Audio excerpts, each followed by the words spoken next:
Vinayji, we can start. Yes, let's start then now. Yes. Nandini, are you ready?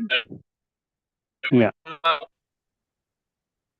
Okay. Yes, sir. Sir, your voice is breaking, Mama Lakshmi, sir. So anyway, I'm going to start now. So because many people may be watching on the We YouTube. can start now. We can talk to tomorrow morning. Okay, okay, sure, sure.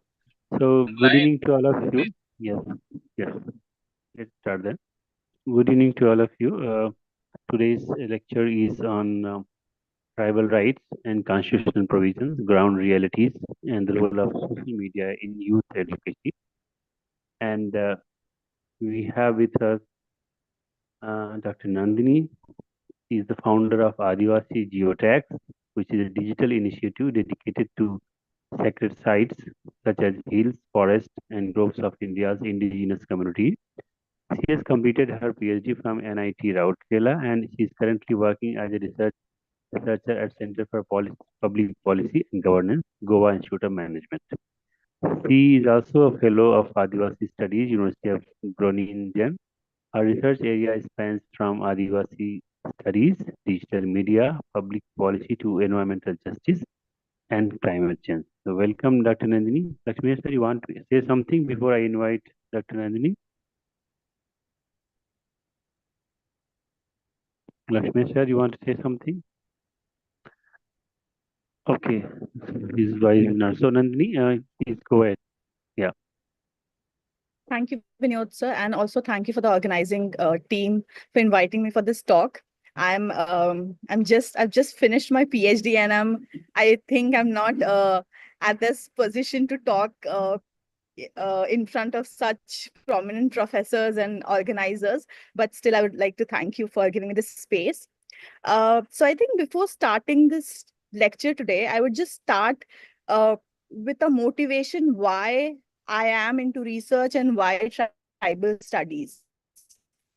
So I belong to a tribal community, and growing up, I was ashamed to call myself an Adivasi. And the problem with it is that when I speak to my other fellow Adivasi friends, they too had a similar experience of them not including their surname on social media platforms, or even in schools they were quite ashamed when they were called out as an STs. So these were some sort of experience we all faced, most of the Adivasis have faced growing up in schools and colleges. But over the period of time, I would say how the social media platforms, in terms of Facebook groups, WhatsApp groups, and YouTube channels, we all found a solidarity, and where we could share our experience of how we being an Adivasi students were discriminated, and now we take the same discrimination that we are other, also we are jungli, also we are Adivasis, this is our land, this is our constitutional rights. So these are the few areas which gives us power, or would say which strengthens our own identity as an Adivasi. And over the time, we see how social media and has been able to give power to the local people or to the tribals. And we see how this has come up as a media which is coming up from bottom to up rather than uh, top to bottom. But it's quite interesting because if you look at how the how constitutional rights, or how constitution was have included tribals and how these rights are given.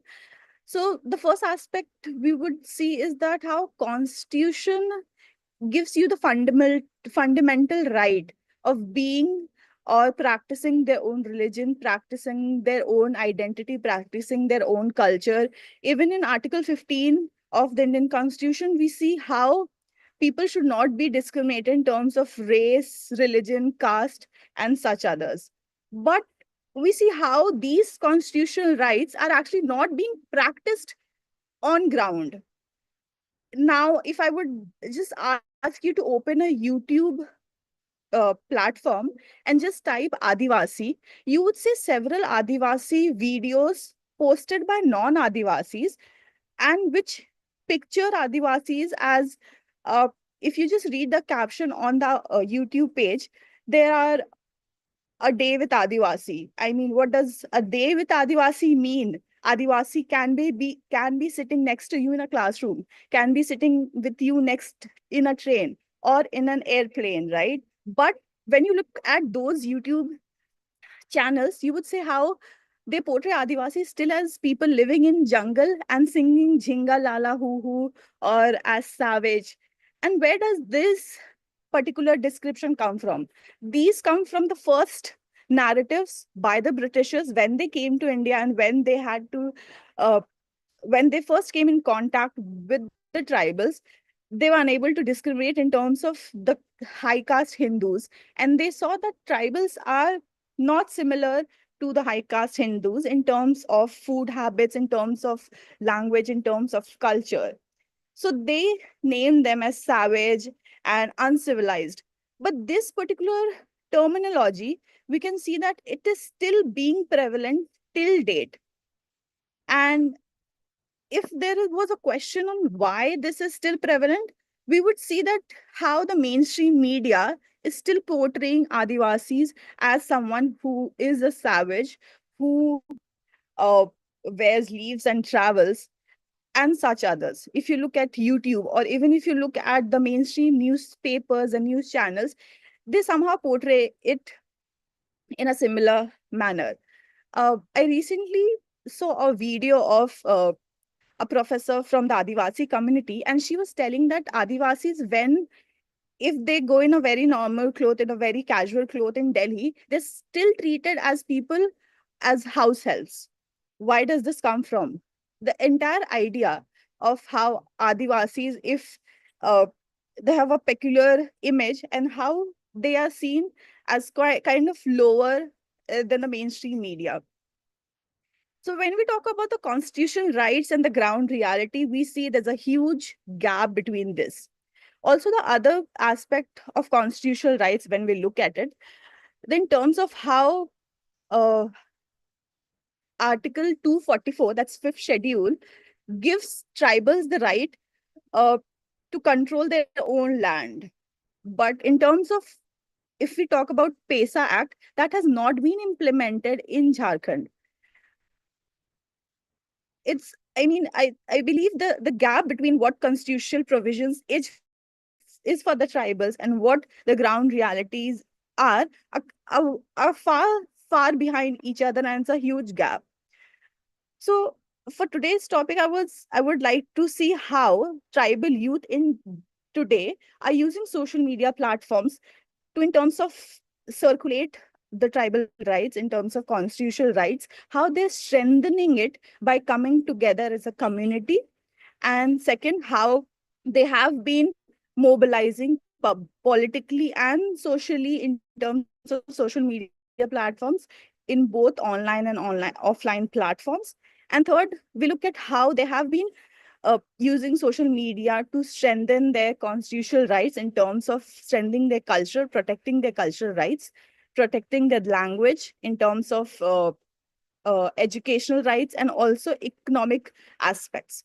So the first aspect, also, this was part of my PhD thesis, is how when we look at uh, if you look at the current ongoing mobilization, which is the Netarhat firing range, it is in Jharkhand. In Netarhat is a tribal dominated area. And this also comes under fifth schedule, where the uh, that particular area is should be administrated by the tribals, by the locals, but in reality it is not, because the government has uh, given a large area of tribal land, especially tribal land, not the non-tribal land, but the tribal land, to Netarhat, to the firing range of the army. And there have been a lot of atrocities in terms of, there have been a lot of atrocities between the tribals and the state government, because of the tribal land being taken, illegally being taken by the tribals, and being given to the firing range. And this is an ongoing protest. The protest is still going till today. And when we look at how the tribal youth have been using social media platforms in terms of strengthening this particular fifth schedule, we can see there's a huge mobilization. A lot of videos have been circulated among tribal youths, and a lot of people have been writing petitions, a lot of people have been questioning on why the government is not taking an action in this particular area, why they're not listening to the people of Netherhat, and why they've been ignorance towards the tribals of Netherhat. The second aspect would be how, so the second aspect is on the CNT Act, the Chota Nagpur Tenancy Act, which again gives the provision that the tribal land cannot be passed, cannot be given to a non-tribal people. But in reality, that is not the case. A lot of tribal land has been illegally being transferred to non-tribal people. And there is a term called Safed Parchi mein, that means that illegally that is being transferred. But in when the government in 2016 or I think 2015, they were trying to implement CNT and SPT, the Santhal Paragana Tenancy Act, and they were trying to implement, and according to their implementation, according to their particular specific notification which they had got, in that it was mentioned that if the state needs this particular space for public infrastructure, public functioning, then the CNT Act or the Santhal Paragana Act can be implemented or can be changed. But due to the mass protest by the tribals through social media platform, this particular CNT Act, the governor of Jharkhand at that particular time did not sign, because a lot of protest, online protest had been happening, a lot of online petitions had been happening. And this is how one of the ways how the social media actually helped to stop this particular CNT Act to be again changed or to be revised, I would say. So we see how these particular at present social media actually is playing a lot of, is actually a quite powerful tool. When we look at how the first, I would say that a lot of tribal youth or tribal uh, have moved from their home cities to a different city for education or work. And in terms of connecting or sharing the same experience, they create a lot of online platforms. We would say there's a Facebook, there are several Facebook pages, but there are few Facebook pages on Sarna Sarna Tribal Youth Organization, which is on Facebook. There are a lot of personal Instagram profiles, which is every day promoting, which is every day posting uh, issues or posting rights about tribals or spreading awareness. There have been a lot of online seminars. There have been a lot of online uh, workshops on how a particular constitutional right can be strengthened in terms of how an individual can participate and how an individual should know their constitutional rights rather than them being targeted by the state or by any other person. So these are how online platforms are playing a very major role in spreading a lot of awareness. And the second thing is when we look at how education and economic welfare is being prioritized by the tribal community. There are a lot of online and offline groups. There is one online group called Rumbul, which is actually organizing a lot of workshops in collaboration with several institutes, and there've been a lot of educational uh, uh, educational workshops and seminars, which is actually training tribal youth in terms of getting proper education, getting a proper job, and such others. And I think the second aspect, which I would say, is how in terms of constitutional right, in terms of religion, we still see how in ground reality, tribals are practicing a very different religion than what Hinduism or what Christianity or what Islam preaches. So there are a lot of several different belief systems among tribals across India. But in particular, I would try to talk about one of the belief systems which is prevalent in the Chotanagpur Plateau, that is Sarna code. So if we look at the demand for the Sarna code, uh, the constitution says that each individual has the right to practice and they will not be discriminated in terms of religion. But when we look at Sarna code, there have been a lot of manipulation on the Sarnas. They have been called Dehati Hindus. So Dehati Hindus, just because they don't use incense sticks, they don't use coconut, rather than they practice uh, bali chadhana, and also they have a different sort of religious practices which is quite different to Hinduism, but rather they are called as Dehati Hindus, and they've been in terms of if you look at in terms of equality, they not come under the Hinduism bracket of Hinduism, but in terms of religion, they've been called they are called as lower Hindus. But in reality, they are not. There've been a lot of discussion. There've been a lot of debates on how their religion is different.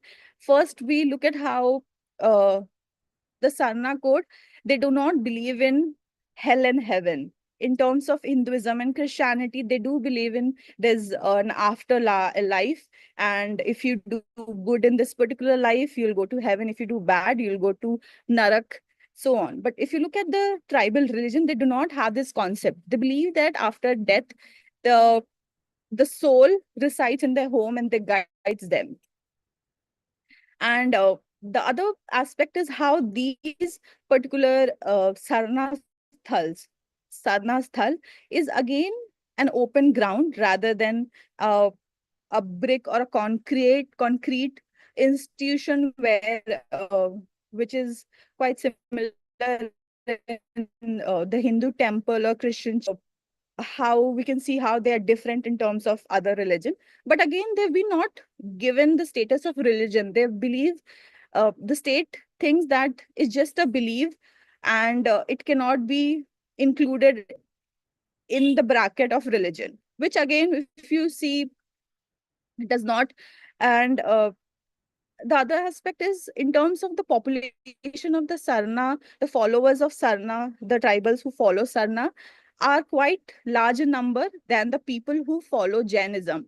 But Jainism has been given a space in the census column, but the Sarna code and other religious beliefs have been not. And the other aspect I would say is how the ongoing debate, which has been also implemented in Goa and Uttarakhand, is the implementation of UCC, a Uniform Civil Code. And again, if you look at the constitutional provisions and if you look at UCC, they are quite contradicting in uh, in their agendas, I would say. Since in the constitution, each community have their own set of rights, set of practices, and they'll be respected. But if you look at UCC, it's a very uniform code, which the Adivasi customs, the Adivasi uh, rules, they're quite concise or quite inclusive in themselves. And even though I would say the government has mentioned that they will not include the Adivasis in the UCC, seeing earlier implementations of other various laws among the Adivasis, it's still under debate on how it will affect, and even if they'll include it in the tribal, if they'll include the tribals in UCC. There's that is another aspect. So um, if you look at there are various articles in constitution, but in ground reality, I would say it is not being implemented. If you look at Article 7, though Article 7, we would also like to see how, in terms of how this is also use it in terms of discrimination against the scheduled tribes as well. But we look at how the Adivasis are still discriminated in terms of religion, language, customs, and everything. Recently, there have been a lot of viral videos, I would say, that where the Adivasis are speaking their language, and there have been people mocking around, like, uh, and such others. There was also one video which was viral by one of the Bollywood stars, I would say, and she had a house help who was speaking in the tribal language, and the Bollywood star had been mocking, ki, what is this language, uh, kahan se bol rahi ho, ye kaisa bhasha, and all that. And due to the mass protest against among the tribals on how these have been discriminated, how the language, how the tribes are discriminated, how it went viral. And that particular lady, there were a lot of complaints, and how that particular lady had to uh, come up with an apology video, and also she had to apologize. So I would say how the social media, in terms of how it has become a quite powerful term, uh, powerful platform, powerful uh, space, which has given a really special power to the tribals, or to, I would say, to the minority, in terms of strengthening the constitutional rights or standing against any discrimination, atrocities, and such others. There are a lot of protest going on at present in Jharkhand in terms of the uh, Netherhat firing range. Also, there are protests by the Sarna community in Ranchi, where the government is building a flyover above the, not above, I would say, but just beside the Sarna Sthal. So there will be a lot of protest in terms of this. Also, the another as, another uh, aspect I would uh, try to talk about is how, if you look at how the mainstream media has been not able to bring, or not been able to bring awareness among the non-tribals uh, in terms of the Adivasis, in terms of the tribal religion, tribal customs, and such others. But if you just open social media, and if you try to search Adivasi rights, Adivasi religion, there'll be a lot of news articles, there'll be a lot of uh, YouTube videos, there'll be a lot of social media platforms which has been uploaded, or which has been posted by tribals on their particular rights, which is spreading awareness, uh, which gives a platform for youth advocacy as well.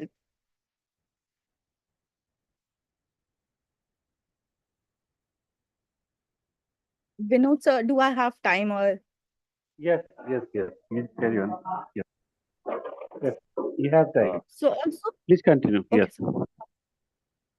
and also the other area which I would discuss is how, in terms of the forest right acts in Jharkhand, or in terms of in India, I would say, how it has been strengthened by the by online platform, by social media platforms. Even if you look at the Niamgiri Hill protest, it got circulated, it got mobilized through social media platforms, and there were a huge protest which actually made the Niamgiri Hill protest a success.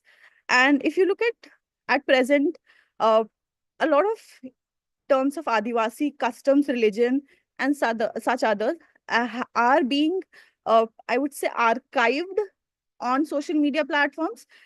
So basically, if you look at how, even in history books, Adivasis have been discriminated. If you look at any CBSE or ICSE book, there are hardly any chapters on Adivasis, the language, or even the Adivasi leaders.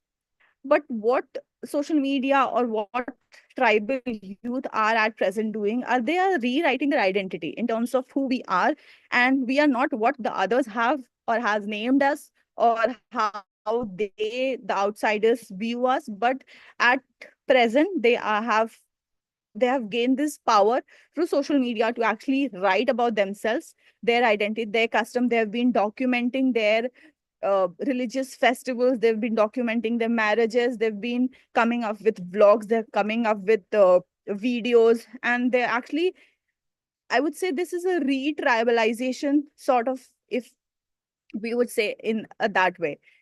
And I would say the constitutional rights, and it's been uh, quite it's been quite rightly or quite successfully being circulated, being strengthened through the Adivasi youth through social media platforms.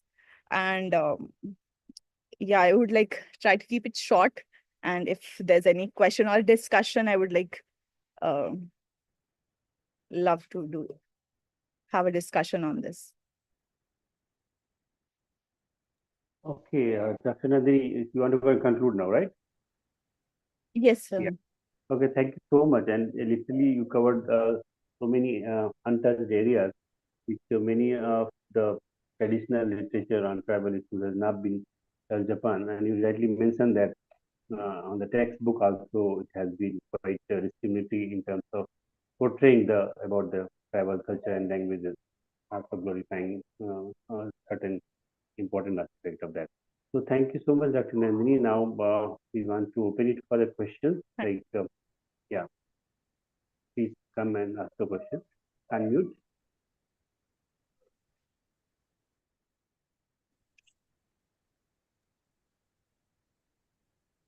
Uh, Yes, Engineer Saab. Hello. Yes, Hello. yes, Yes, yes, sir. Am I audible, sir? yes, you are. Okay, sir. I'm Engineer M.R. Dhroj from Himachal Pradesh. Uh, I want to know that what is the difference between tribal and the Adivasi? Uh, so tribal was a term that was given by the British or by the state, Indian state or the British.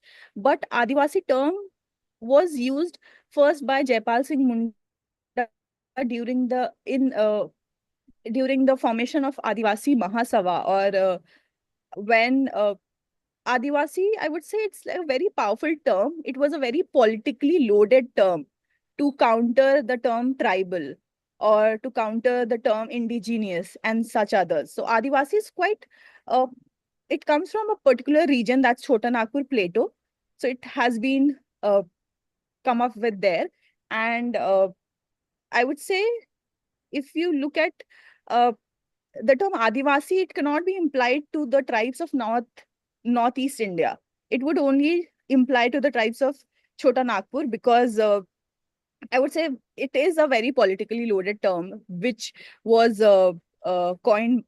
I would not say coined, but it came in uh, quite debate or discussion during in the Adivasi Mahasabha in the 1970s, and during the formation of Jharkhand uh, state.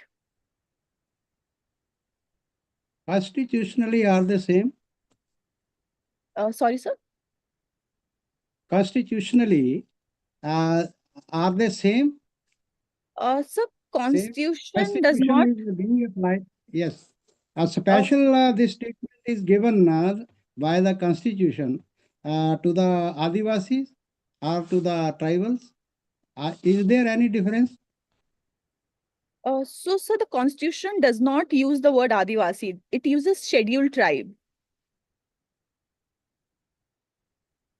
Sections of the Constitution. Uh, These are the same to the tribals and the Adivasis. I mean to yeah. say. So it does imply the constitutional right is for the scheduled tribes and also for the Adivasis. Adivasi is just a term for the scheduled tribe, which was coined during the Jharkhand Mahasabha. Otherwise, in terms of community, it is same. In terms of constitutional rights and community, it is same.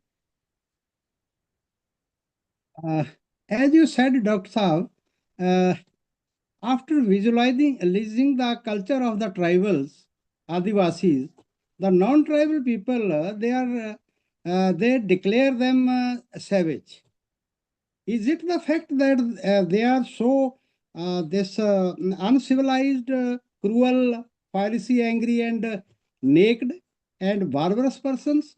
If not so, then why are they being considered like this?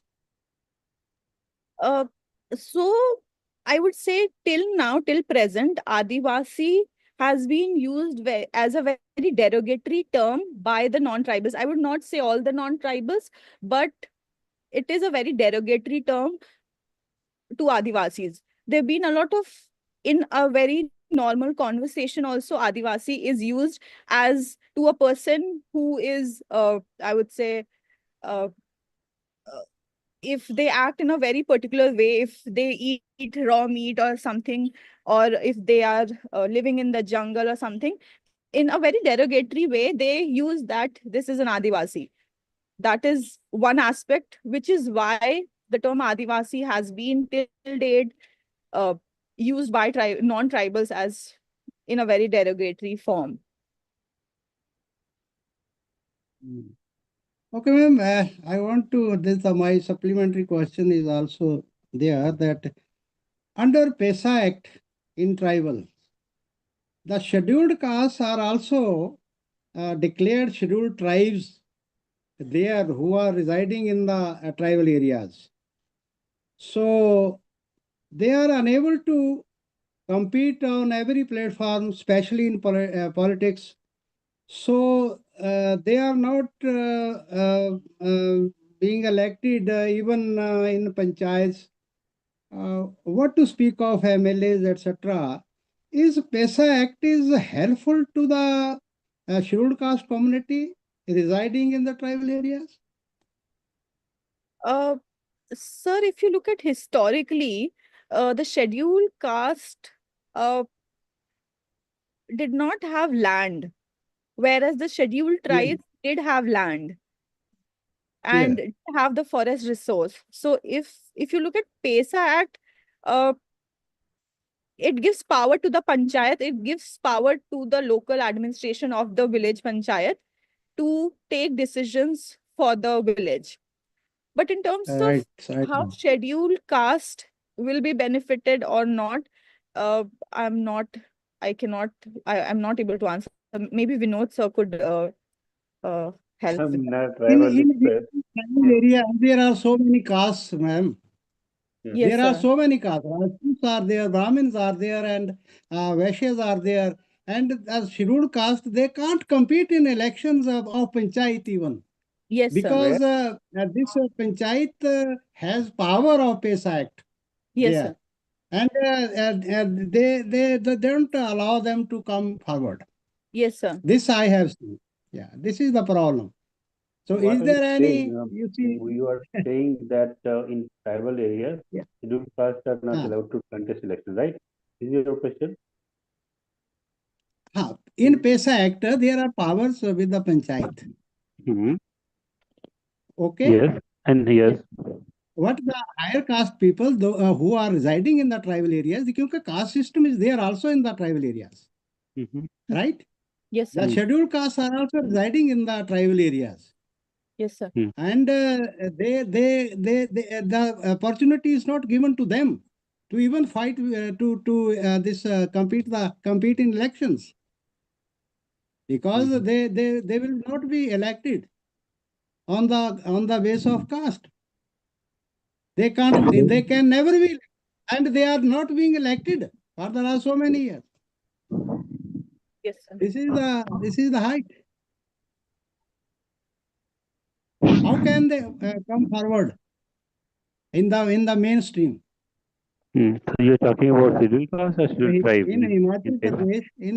Pradesh, 80,000 Sir, of one people, they are question. residing in the tribal areas, and they are in problem and not getting the benefits. Madam, Yes, sir. I am one question. Lakshmana, please translate in Telugu to English. Is non-scheduled area lo non షెడ్యూల్కి సంబంధించిన అంటే upper caste సంబంధించిన employees పనిచేయచ్చున non షెడ్యూల్లో కేవలం schedule మాత్రమే నివసించాలి కదా మరి అప్పర్ క్యాస్ట్ ఆఫీసర్స్ వాళ్ళు ఎట్లా పీఓలు ఐటీడీఏ పీఓలు కానీ వాళ్ళు ఎట్లా పనిచేస్తారు, ఏ మనసుతో పనిచేస్తారు, ఏ హృదయంతో పనిచేస్తారు? Madam, Lakshmana, he is asking, hello, I'm Lakshmi. Yes, sir. Vinod, Please go ahead, sir. he is asking a question. In the schedule area, is there any provision to work non-tribals or upper caste? Is it possible? Otherwise, only tribals can work there. What is his question is like that. Hello, Hello. Yes, are you ma'am. hearing? Yes, sir. You heard the question, right? Yes. Yes, sir. He is asking in schedule area means tribal area. Yes, sir. Is there any provision or any option to non-tribals work there? Sir, in terms of work, in terms of public sector, there are uh, reservations for the schedules, and they also No. Government, in the government, they Yes, sir. even in Telangana, Andhra, we have an agency area. Yes, sir. Agency area means schedule area basically. Yes, sir.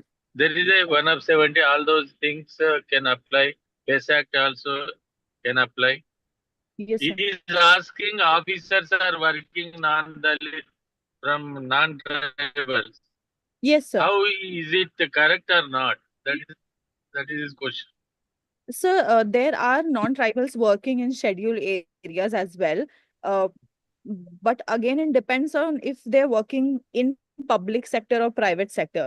In terms of public sector government jobs, again, they are in the Jharkhand government also has reservations for schedule for the tribals, and also there are seats for the for the uh, people who are not from the tribal community or for the general caste, and they also work there. So there are a lot of, I would say, there are a lot of outsiders, especially in Jharkhand, who are working in these particular areas, in the scheduled areas in Jharkhand. Again, I would say it's uh, not right, but again, we have this bridge of what is constitutionally right and what is happening in the ground reality. How is the Chalo, situation anyhow. there in Telangana, if I would ask?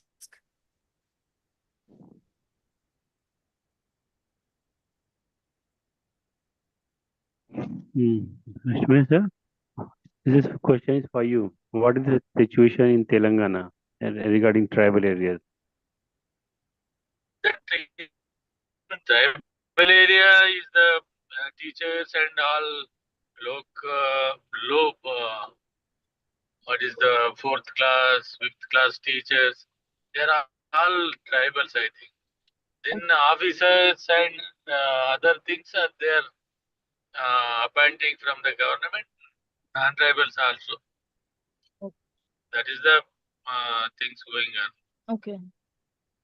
After